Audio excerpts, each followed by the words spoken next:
My name is Emily Carson. I'm 42, divorced, and live alone in a quiet Portland neighborhood where the most excitement most days is a squirrel chasing a bird off the fence. Life has been still. Predictable. Sometimes I tell myself it's peaceful, but most days, it just feels quiet, too quiet. I work remotely as a freelance editor, which means my daily routine rarely strays from the walls of my home. My laptop, a coffee mug in permanent rotation, and my cat Luna, who's somehow become both my coworker and therapist. 3 years ago, Mark and I ended our marriage. No infidelity, no bitter fights. Just years of drifting in parallel, like two people standing in the same room but staring out different windows. Eventually, the silence became a third presence in our home, louder than either of us, and we let go.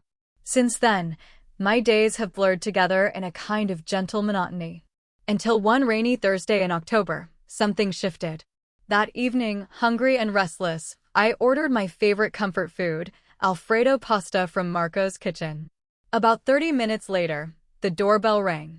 Standing on my porch was a young man, soaked to the bone, curls plastered to his forehead, and holding a warm bag of pasta like it was treasure.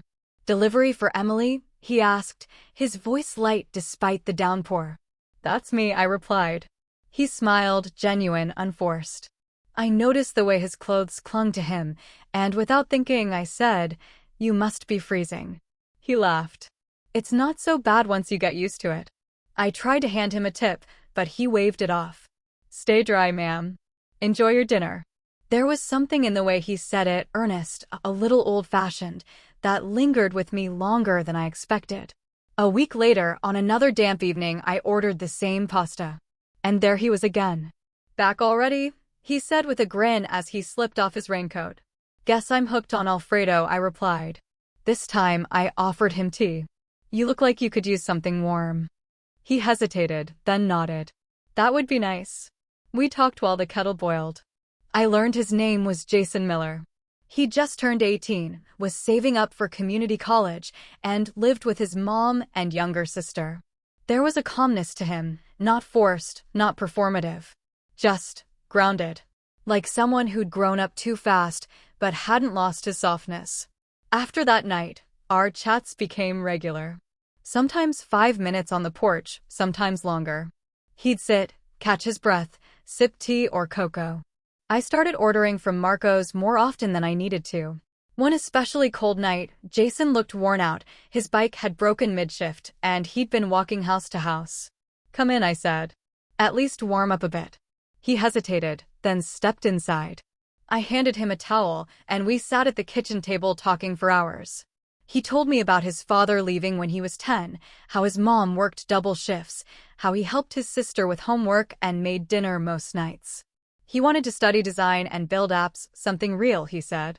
I shared my story too.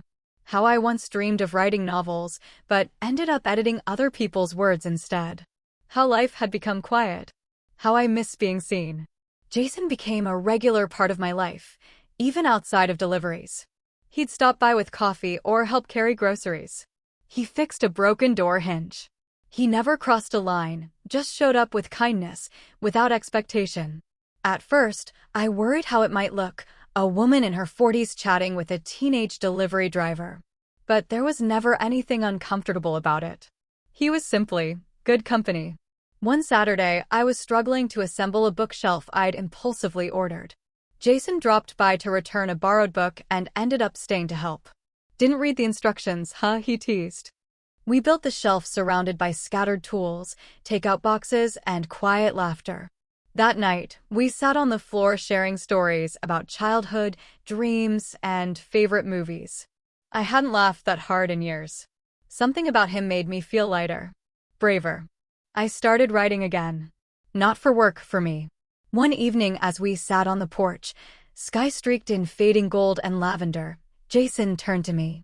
"You know, Emily, you're kind of my safe space." The words caught me off guard. "What do you mean?" "I don't have many people I can talk to, but with you, I don't have to pretend. I don't have to be the guy who's always got it together. I can just be Jason." My throat tightened. "You've done more for me than you know, too," I said.